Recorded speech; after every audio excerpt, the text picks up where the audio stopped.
Lost and rare রেসিপিসে ঢাকাই রান্নার সিরিজে আপনাদের সবাইকে স্বাগত জানাই। আজকে আমাদের সত্যি বড় আনন্দের দিন। এই কারণ আপনারা সবাই জানেন এই চ্যানেলে যে কটি রান্না আমরা দেখিয়েছি তাদের বিশুদ্ধ মূল রূপটি আমরা সবসময় ধরে রাখতে চেষ্টা করেছি। ঢাকাই রান্নার সিরিজ যখন করব তখন ঢাকার মানুষদের থেকে সেই রান্না শিখব, তার থেকে আনন্দের আর কী বা হতে পারে। এই সিরিজে এক এক দিন আমরা রাখবো এক একজন ঢাকাই মানুষের রান্না। আজকে যাকে পেয়েছি তাকে পেয়ে আমার গর্ব আনন্দ সত্যি আর ধরে না। তিনি যে কেবলমাত্র আমার অতি প্রিয় মানুষ তাই নয়, বাংলাদেশের সীমানা ছাড়িয়ে তার খ্যাতি পৌঁছেছে আন্তর্জাতিক আঙিনায়। ছায়াছবির ক্ষেত্রে যেমন অস্কার বা সঙ্গীতের ক্ষেত্রে গ্র্যামি, তেমনি রান্নার বই অর্থাৎ কুকবুকের ক্ষেত্রে গুরমান্ড ওয়ার্ল্ড কুকবুক অ্যাওয়ার্ড। 2018 সালে গুরমান্ড ওয়ার্ল্ড কুকবুক অ্যাওয়ার্ডের বিজয়িনী আজকের অতিথি। তিনি বাংলাদেশকে দিয়েছেন সে আন্তর্জাতিক খ্যাতি তার রান্নার বই আলপনার রান্নার মাধ্যমে। আজকে আমাদের সাথে আছেন আলপনা হাবিব। আলপনা দি, তোমাকে কলকাতায় স্বাগত, ভারতবর্ষে স্বাগত। সত্যি এত আনন্দের দিন আমার আজকে সে বলে বোঝাতে পারবো না। সেই জন্যই তোমাকে নিয়ে কিন্তু এই ঢাকাই রান্নার সিরিজে একটা নয় 4টে পর্ব করব। আমার প্রচন্ড আনন্দ হচ্ছে তোমার এখানে আসতে পেরে, কারণ আমি যে কি তোমার রান্নার পাগল আমি বলে বোঝাতে পারবো না। তুমি যতবার রান্না করো সাথে সাথে আমাকে ওটা রাখতে হবে এবং আমি ফাটিয়ে দিই, এবং কি যে আমার তৃপ্তি হয় যে শুভজিৎদার রান্নাগুলো এইরকম যে ইট টাচ দ্য হার্ট। হ্যাঁ, এবং আমি আমার অত্যন্ত সৌভাগ্য যে আমি তোমার কাছে আসতে পেরেছি রান্না শেখাতে, এবং কলকাতার মানুষকে আমি বাংলাদেশি রান্না শেখাবো। হ্যাঁ, ইউটিউবে আমি সিলভার প্লে বাটন পেয়েছি, ওয়ার্ল্ড ওয়াইড লোকে আমার রান্না দেখছে, করছে, শিখছে, কিন্তু তোমাদের অঙ্গনে এসে নিজে হাতে করে দেখানোর একটা অন্যরকমের আনন্দ। আজকে কি শেখাবে দিদি? আজকে শেখাবো ইলিশ পোলাও। সত্যি তো, বাংলাদেশের রান্না নিয়ে সিরিজ করছি, ঢাকার রান্না নিয়ে। মাছের কাজে ইলিশ ছাড়া জমে বলুন? আজকে প্রথম পর্বে তাই থাকবে ইলিশ মাছের পোলাও। চলুন শিখি।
ঢাকাই রান্নার এই সিরিজের বিশেষত্ব হলো যে এখানে কিন্তু আমার অতিথিরা আমাকে রান্না শেখাবেন, আর আমি সেই রান্না শেখাবো আপনাদের। দেরি না করে শুরু করি একদম খাস ঢাকার বিশেষ ডিশ, আজকের ইলিশ পোলাও। দিদি, এই ইলিশ পোলাওর জন্য কি করতে হবে শেখাও। আচ্ছা, প্রথমে আমরা ইলিশ পোলাও রাখতে ইলিশ মাছটাকে রান্না করবো। তার জন্য তুমি প্যানে তেল আর ঘি মিশিয়ে দিবে। আচ্ছা,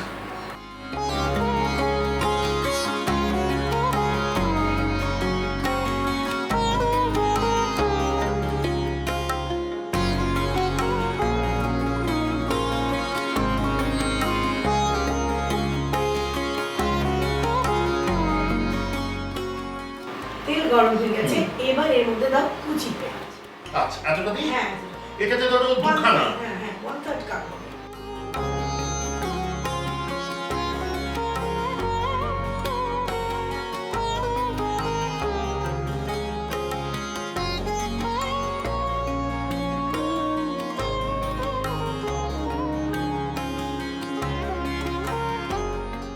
দিদি, যতক্ষণ পেঁয়াজ ভাজা হচ্ছে একটু গল্প বলো। আচ্ছা, এই ইলিশ পোলাওটার একটা বিশেষ ইতিহাস আছে। ইতিহাস মানে সেরকম কিছু না। একদিন আমি অফিসে কাজ করছি, তো আমার এক কলিগ এসে বললো, জানো ওদের বাড়ি বরিশাল, আমাকে বলে, জানো আমার মা অসাধারণ ইলিশ পোলাও রান্না করতেন, উনি নারকেলের দুধ দিয়ে ইলিশ পোলাও। আমি কোনোদিন ওর মাকে দেখিনি, ওনার মা ইলিশ পোলাও খাইনি। আমার মাথায় খেলো, আরে নারকেলের দুধ দিয়ে ইলিশ পোলাও করলে কেমন হয়। তখন আমি এই বিশেষ ইলিশ পোলাওটার সৃষ্টি করে ফেললাম। এবং এটা একদম আমার কাছে। এখন তুমি মশলা অ্যাড করবে। এখন পেঁয়াজ বাটা দাও। কতটা দেবো দিদি? 3 টেবিলস্পুন।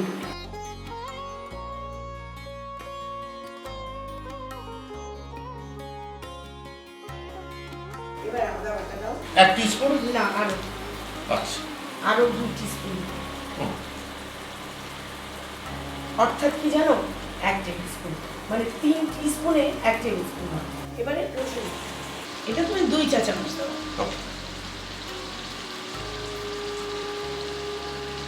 আচ্ছা, আদা রসুন বাটার সাথে এবারে কিছু গোল্ডেন এফেক্ট আনার জন্য 1 চা চামচ তুমি কাশ্মীরি লঙ্কা, হ্যাঁ বুঝলে, একটা প্যাকে থাকবে না, একটা সোনালি রঙ হিসাবে দিল। বাস, একদম সুন্দর করে নাড়ো। কি সুন্দর রংটা এসছে দিদি। এবার তুমি এতে সামান্য একটু জল দাও। আচ্ছা, সামান্য 2 টেবিল স্পুনের মতো জল। বাহ, দ্যাটস পারফেক্ট।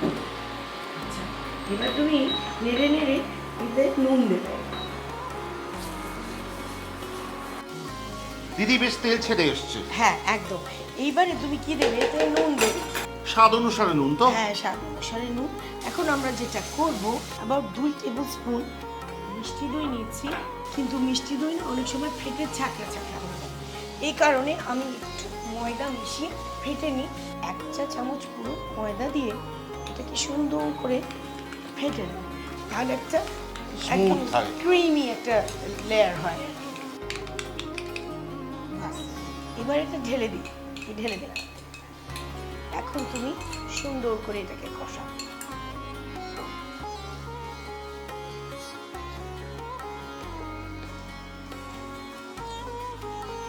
এবার এখানে প্রায় 2 কাপের মতো নারকেলের দুধ আছে, আমি অর্ধেকটা ঢেলে দিলাম। হ্যাঁ, মানে 1 কাপ দিলেন? হ্যাঁ, 1 কাপ দিলাম। এটা যখন ফুটে উঠবে তখন আমরা এতে ইলিশ মাছ দেব। এই পর্যায়ে আমি আরেকটা জিনিস দেব, আমি একটু চিনি দেব।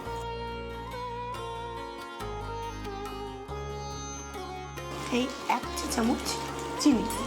এবারে আমি মাছ দেব। আমাদের দেশে আমরা একটা কথা বলি যে বগলের ভাবে ইলিশ সিদ্ধ হয়ে যায়। ইলিশ এত তাড়াতাড়ি সিদ্ধ। তুমি এখন একটু উল্টে দাও।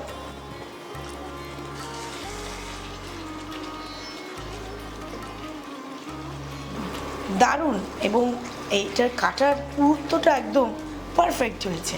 এর চেয়ে বেশি মোটা হলে বাড়াবাড়ি হয়ে যায়, আর এর চেয়ে ছোটো হলে একেবারে বেশি পাতলা হয়ে যায়। এইবারে আমি যে জিনিসটা অ্যাড করব সেটা হচ্ছে পাকা লঙ্কা, নিজস্ব সংযোজন। একটা প্রচণ্ড মাদক একটা এফেক্ট আনে, জানো। মানে এই পাকা লঙ্কাটা যারা ঝাল খেতে ভালোবাসেন, রোগ রেখে, অসাধারণ। এবং এটা থেকে যে সুন্দর, এটার স্টিমে যে সুন্দর একটা ফ্লেভার আসবে না, এটা ইলিশ পোলাওকে একদম ভিন্ন মাত্রা দেবে। আচ্ছা, আমি এখন আবার একটু নারকেলের দুধ দেবো, সেকেন্ড টাইম। এবং ফাইনালি মানে অর্ধেকটা আগে দিয়েছিলাম, হ্যাঁ, বাদ বাকি 1 কাপ পরে দিলাম। হ্যাঁ, এবার তুমি সুন্দর করে এটাকে গুছাও। এবারে আমরা এটাকে ঢেকে আঁচটাকে একটু ধিমা করে মিনিট 10 রান্না। আচ্ছা, এবারে আঁচটা কমিয়ে দেবে, আর এই ইলিশ মাছটাকে কিন্তু আর উল্টাবে পাল্টাবে না, ঝাঁকিয়ে ঝাঁকিয়ে রান্না করতে হবে। হ্যাঁ, ঠিক আছে, যাতে নিচে বসে না যায়। মানে মিডিয়ামের থেকেও একটু তলায় দিলাম। মিডিয়ামের চেয়েও মানে আরো ছোট করে। হ্যাঁ, সিমারিং বলবো না, আর একটু বেশি। হ্যাঁ, এই মিনিট 10 রান্না হবে। 10।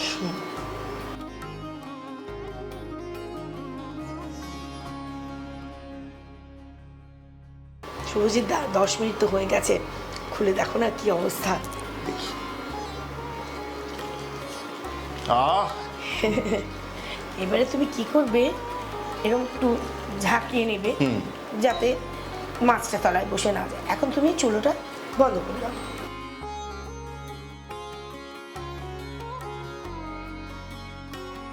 দিদি, এই রান্নার শুরুতে তুমি বলেছিলে যে এতে 3টে ধাপ।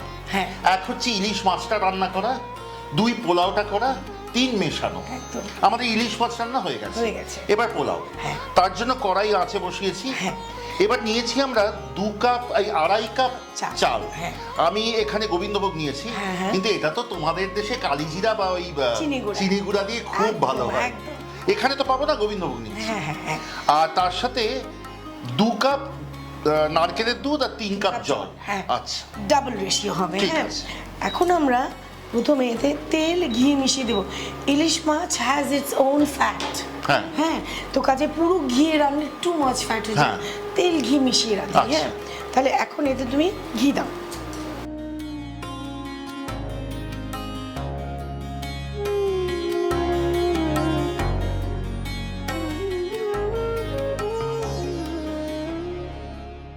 এবার এতে কাঁচা লঙ্কা ফোড়ন দেবো। কাঁচা লঙ্কার ছোটো মাথাগুলো ভেঙে নিয়েছি। হ্যাঁ, তাই আর অত জোরে ভাজবে না। হ্যাঁ, জাস্ট একটু তুমি ভাজো। এর মধ্যে আমি এখন দেবো হলো পেঁয়াজের রস। এই ধরো 2 টেবিল স্পুনের মতন জাস্ট পেঁয়াজের রস দিলাম। এবারে একটুখানি আদা বাটা দেবো, একটুখানি, আর একটু রসুন বাটা। মানে আদা বাটা রসুন বাটা সম পরিমাণ দিলাম, জাস্ট ফ্লেভারের জন্য। হ্যাঁ, এটা একটু কষানো হলে, কাঁচা গন্ধটা চলে গেলে এর মধ্যে আমরা ইলিশ মাছ থেকে ঝোল তুলে দেব। আচ্ছা। যাতে পোলাওয়ের মধ্যে ইলিশ মাছের ফ্লেভারটা থাকে।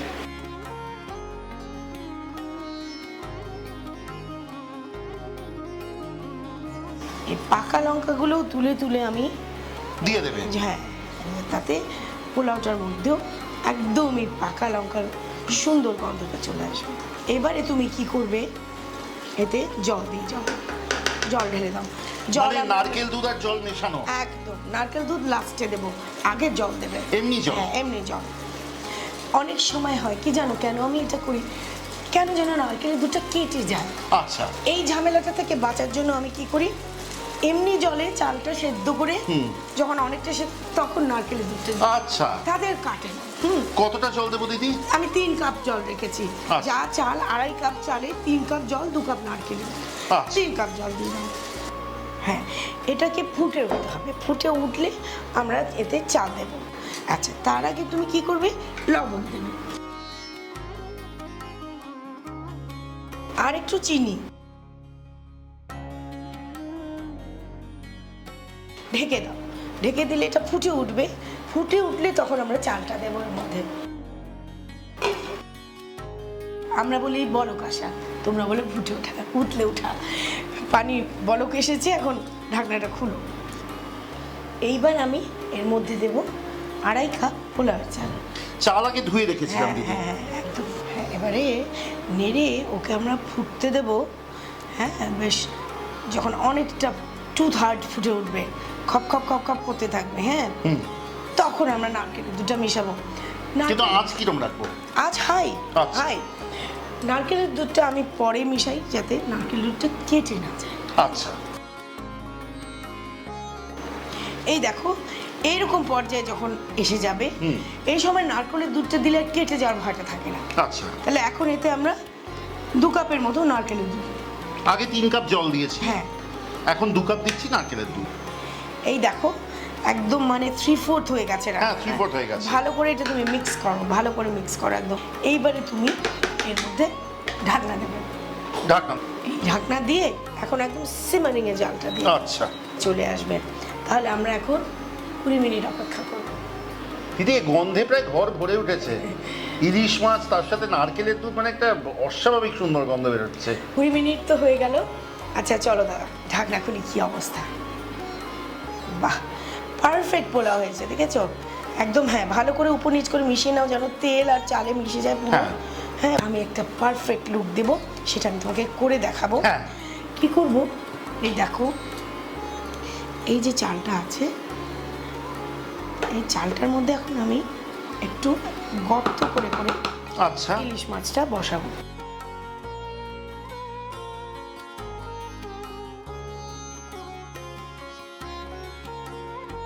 এইবারেতেই ঝোল? হ্যাঁ, উপরে ঝোলটা দিয়ে দিলে হবে কি জানো, হ্যাঁ মাছটা ড্রাই শুকিয়ে যাবে না। হ্যাঁ শুকিয়ে যাবে না, এবং যখন বেড়ে খাবে তখন যে খাবে সে মাছ পাবে, পোলাও পাবে, ঝোল পাবে, একদম পারফেক্ট। সেই তুমি তো বলছিলে এটা একটা স্ট্যান্ডালোন ডিশ। একদম। এইবার এটাকে ঢেকে আরো 10 মিনিট রান্না করতে হবে। আচ্ছা, ওই আঁচ রকম নিচু। সিমারে। বাহ, ম্যাজিক। আচ্ছা এখন এটাকে কিভাবে পরিবেশন করতে হয়, এইভাবে মাছটাকে একটু সরিয়ে নেব, সরিয়ে নিয়ে নিচের থেকে আমরা ভাতগুলো উঠিয়ে নেব, আস্তে করে ভাত সহ মাছটা এই রাইসের উপরে বসিয়ে দেবো সুন্দর করে। আর এই পাকা লঙ্কাটা রোগড়ে খেতে ভুলবে না কেউ। তৈরি হয়ে গেল আলপনার হাবিবের নিজস্ব রেসিপির ইলিশ পোলাও শুভজিৎদার জন্য। থ্যাংক ইউ, অনেক ধন্যবাদ।